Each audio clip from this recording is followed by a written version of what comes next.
আসসালামু আলাইকুম। বাংলাদেশকে দুঃসংবাদ দিল ইতালি সরকার। বিস্তারিত জানতে সম্পূর্ণ ভিডিওটি মনোযোগ সহকারে দেখুন, কেননা এটি একটি ইতালি প্রবাসী ভাই ও বোনদের জন্য গুরুত্বপূর্ণ নিউজ হতে যাচ্ছে। তার আগে অবশ্যই আমাদের চ্যানেলটি সাবস্ক্রাইব করে পাশে থাকা বেল বাটনটি অন করে রাখবেন পরবর্তী ভিডিওর জন্য, এবং আপনার মূল্যবান মতামত জানাতে আমাদেরকে ভুলবেন না। চলতি বছরের ৯ মাসে সমুদ্রপথে ইতালিতে পাড়ি জমানো অভিবাসন প্রত্যাশীদের মধ্যে সবচেয়ে বেশি এসেছেন বাংলাদেশ থেকে। ইতালির স্বরাষ্ট্র মন্ত্রণালয়ের সর্বশেষ প্রকাশিত পরিসংখ্যান বিশ্লেষণ করে এই তথ্য জানা গেছে। গত ৩ অক্টোবর প্রকাশিত স্বরাষ্ট্র মন্ত্রণালয়ের তথ্য বলছে, ২০২৫ সালের ১ জানুয়ারি থেকে ৩ অক্টোবর পর্যন্ত সময়ে মোট ১৫,৪৭৬ জন বাংলাদেশি সমুদ্রপথে ইতালির উপকূলে পৌঁছেছেন।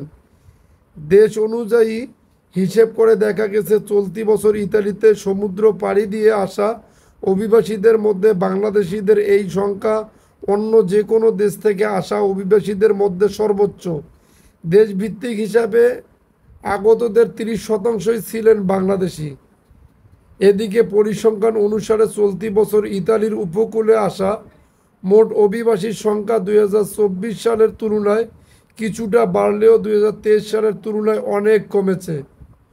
তথ্য বিশ্লেষণ করে দেখা গেছে, ২০২৫ সালের উল্লেখিত সময়ে মোট ৫১,৮৫৫ জন সমুদ্র পাড়ি দিয়ে ইতালিতে এসেছেন। ২০২৪ সালের একই সময়ে সংখ্যাটি ছিল ৫১,৩৪১ জন, আর ২০২৩ সালে এই সময়ে এসেছিলেন ১,৩৫,৩১৯ জন। সরকারের তথ্য বলছে, ২০২৪ সালের প্রথম ৯ মাসের তুলনায় ২০২৫ সালে বাংলাদেশিদের আগমন প্রায় দ্বিগুণ বেড়েছে।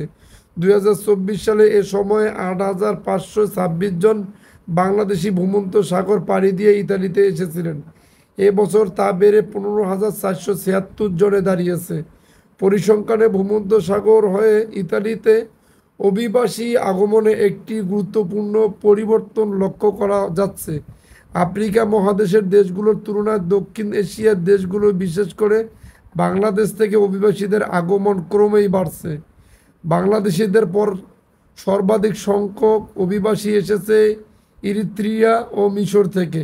এই সংখ্যা যথাক্রমে ৭,০৯০ জন ও ৬,৫৫৮ জন। পাকিস্তান, সুদান, সোমালিয়া, ইথিওপিয়া ও তিউনিসিয়া থেকেও কয়েক হাজার মানুষ এ সময় ইতালিতে পাড়ি জমিয়েছেন। অন্যান্য দেশের মধ্যে রয়েছে ইরান, সিরিয়া, গিনি, আলজেরিয়া, নাইজেরিয়া, মালি ও আফগানিস্তান।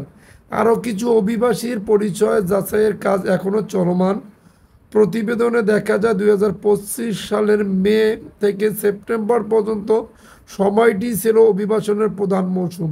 মে মাসে ৭,১৭৮ জন, জুনে ৭,০৮৯ জন, জুলাইয়ে ৬,৪৮৭ জন, আগস্টে ১,১৪৬ জন এবং ৬,১৪৬ জন এবং সেপ্টেম্বরে সর্বোচ্চ ৮,৩১৫ জন অভিবাসী ইতালিতে পৌঁছান।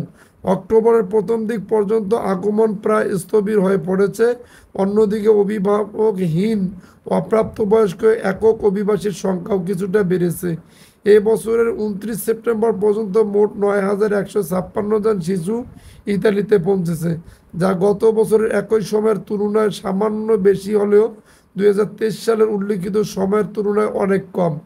২০২৪ সালের এই সময়ে ৮,৭৫২ শিশু এবং ২০২৩ সালে ১৮,৮২০ শিশু ইতালিতে পৌঁছেছিল। সামগ্রিকভাবে দেখা যাচ্ছে, ইউরোপীয় সীমান্তে নিয়ন্ত্রণ আরও কঠোর হলেও বাংলাদেশিদের আগমনের ক্ষেত্রে তার প্রভাব তেমন পড়েনি।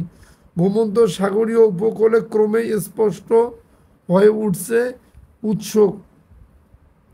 কালবেলা থেকে নেওয়া নিউজটি যদি আপনাদের ভালো লেগে থাকে, তাহলে অবশ্যই আমাদের চ্যানেলটি সাবস্ক্রাইব করে পাশে থাকা বেল বাটনটি অন করে রাখবেন, এবং অবশ্যই আমাদেরকে আপনাদের মূল্যবান মতামত জানাতে ভুলবেন না। কমেন্টের মাধ্যমে আপনারা আমাদেরকে মূল্যবান মতামত জানাতে পারেন।